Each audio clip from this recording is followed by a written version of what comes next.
Bismillah ar-Rahman ar-Rahim. This is part 45 of Tafseer Al Saadi. أعوذ بالله من الشيطان الرجيم.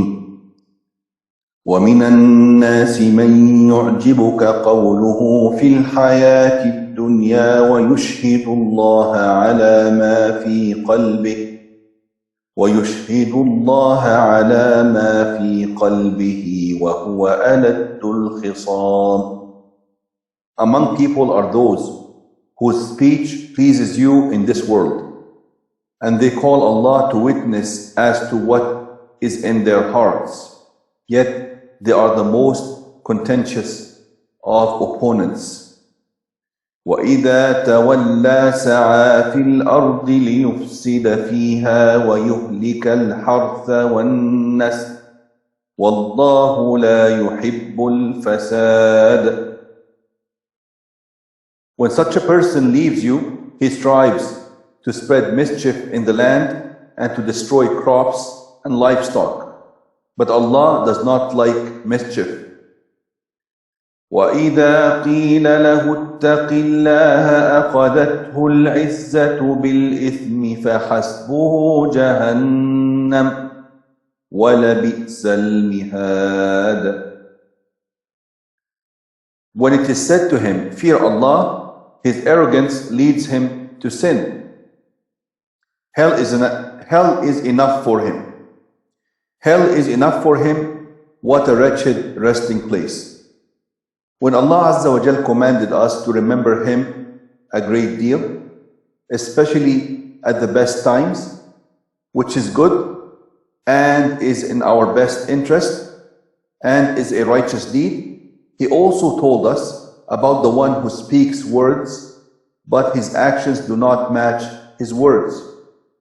For what a person says will either raise or lower him in status.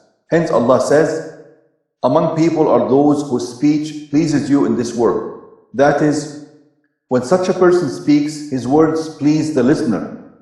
And when he speaks, he thinks that he is saying something useful. And he supports what he is saying by calling Allah to witness as to what is in his heart, by saying that Allah knows that what is in this heart is in harmony with what he is saying. By saying that Allah knows that what is in his heart is in harmony with what he is saying, but in fact he is lying because his words contradict his deeds. If he were telling the truth, his words and deeds would be in harmony, as is the case with the believer who is not a hypocrite. Hence Allah says of such people, yet they are the most contentious of opponents. That is, if you argue with him, you will find him quarrelsome, difficult and stubborn. And what results from that is the worst kind of attitude. This is unlike the attitude of the believer, whose way is the easiest and who submits to the truth and is easygoing. When such a person leaves you, this refers to the one whose speech pleases you when he speaks to you. سَعَى فِي الْأَرْضِ لِيُفْسِدَ فِيهَا. He strives to spread mischief in the land. That is, he does his utmost in committing sins, which is spreading mischief in the land. وَيُهْلِكَ الْحَرْثَ وَالنَّسْلَ. And to destroy crops and livestock. Crops and livestock are destroyed and the blessings in them decreased because of his striving to commit sin. But Allah does not like mischief. وَاللَّهُ لَا يُحِبُّ الْفَسَادَ. As He does not like mischief, He hates and despises the person who spreads mischief in the land, even if he speaks nice words. This verse indicates that the words that people say do not prove that they are sincere or insincere, righteous or evil doers, unless there are actions that confirm and prove that. Therefore, witnesses and those who are in the right or in the wrong should be tested by examining their deeds and checking their behavior and attitude. We should not be deceived by how they present themselves. We should not be deceived by how they present themselves and praise themselves. Then Allah tells us that if the one who spreads mischief in the land by committing sin is instructed to fear Allah, he arrogantly and stubbornly rejects that advice. And أخذته العزة بالإثم. His arrogance leads him to sin. Thus, he combines his sinful actions with arrogance towards the sincere advisors. فحسبه جهنم. Hell, which is the abode of sinners and the arrogant, is enough for him. What a wretched resting place. وَلَبِئْسَ الْمِهَادِ. That is a place to settle and dwell, and unceasing punishment and never-ending distress and despair. The punishment will not be reduced for them, and they will have no hope of reward. This is the recompense for their evil deeds. We seek refuge with Allah from ending up like them. وَمِنَ النَّاسِ مَن يَشْرِي نَفْسَهُ ابْتِغَاءَ مَرْضَاتِ اللَّهِ وَاللَّهُ رَءُوفٌ بِالْعِبَادِ. But there are others who would sell their souls to earn the pleasure of Allah, and Allah is most compassionate towards His slaves. These are the ones who are guided, who have sold their souls regarding them as cheap and have given them up in order to seek the pleasure of Allah and in hope of His reward. They have paid the price to the one who owns everything and who fulfills His promises and is most compassionate towards His slaves. But His compassion and mercy, He has guided them. By His compassion and mercy, He has guided them to that, and He will fulfill His promise. As He says, Allah has purchased from the believers their lives and their wealth, in return for which paradise will be theirs.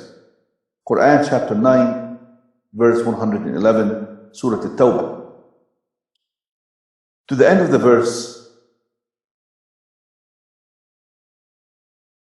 Surah At-Tawbah, to the end of the verse. In this verse, Allah tells us that they have sold their souls and given them away. And He tells them of His compassion, which dictates that they should attain that which they were seeking and hoping for. So after this, do not ask about what they will receive from the most generous and what they will attain of victory and honor. يا أيها الذين آمنوا ادخلوا في السلم كافة ولا تتبعوا خطوات الشيطان إنه لكم عدو مبين. O you who believe, enter into Islam wholeheartedly and do not follow the footsteps of the shaitan, for he is to you an avowed enemy. فإن زللتم من بعد ما جاءتكم البينات فاعلموا أن الله عزيز حكيم. If you backslide after the clear signs have come to you, then know that Allah is Almighty, most wise. Here Allah Azza wa Jal commands the believers to enter into Islam wholeheartedly. That is, adhering to all the teachings of Islam and not ignoring any of them. And they should not be among those who take their own desires as a God, who follow the command if it is in accordance with their whims and desires, otherwise they do not do so. Rather, what is required is to make one's inclinations in accordance with religious teaching and to do everything that one is able to do of good. Whatever he is unable to do, he will have the intention of doing it, if he were able to. And by virtue of this intention, he will attain reward. Because entering into Islam wholeheartedly cannot be possible and cannot be imagined except by going against the ways of the shaitan, Allah says, and do not follow the footsteps of the shaitan by committing sins and disobeying Allah. For he is to you an avowed enemy. The avowed enemy does not enjoin you to do anything but evil and shameful deeds, and that which will bring you harm. Because people will inevitably make mistakes. Allah says, if you backslide after the clear signs have come to you, that is after certain knowledge has come to you, then know that Allah is Almighty, most wise. This is a stern warning which dictates that you should correct the mistakes. For if the sinners disobey the Almighty, the Subduer, the Most Wise, He will subdue them by His might and will punish them in accordance with His wisdom. For it is by His wisdom that He punishes the sinners and evildoers. هل ينظرون إلا أن يأتيهم الله في ظلل من الغمام والملائكة وقضي الأمر وإلى الله ترجع الأمور. Are they only waiting for Allah to come to them in the shadows of the clouds, together with the angels? But then the matter would already have been decided. And to Allah all matters go back for decision. This is a stern warning and threat that makes the heart tremble. Here Allah Azza wa Jal is saying, are those who strive to spread mischief in the land, who follow in the footsteps of the shaitan, who ignore the commands of Allah, waiting for anything but the day of recompense for their deeds, which is filled with horrors, hardships, and terrifying scenes that will shake the hearts of the evildoers, when the bad consequences of evil deeds will be inevitable for the evildoers. That is because Allah Azza wa Jal will roll up the heavens and the earth, the stars will be scattered, the sun and the moon will be folded up, the noble angels will descend and surround all creatures, and the Creator Azza wa Jal will descend in the shadows of the clouds to judge with justice, among His slaves. The balance will be set up, and the records will be spread out. The faces of those who are blessed will be brightened, whilst the faces of those who are doomed will be darkened. Those who were doers of good will be distinguished from those who were doers of evil, and each will be requited for his deeds.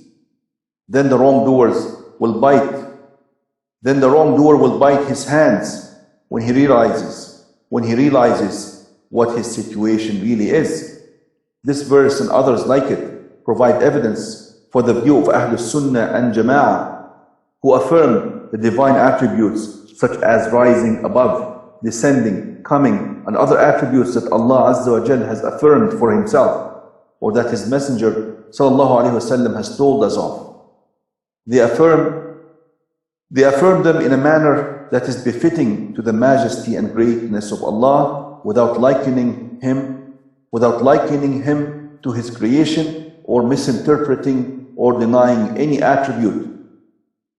This is unlike the various groups who deny the divine attributes, such as the Jahmiyyah and Mu'tazila, the Jahmis and Mu'tazilites, Ash'aris and others of their like.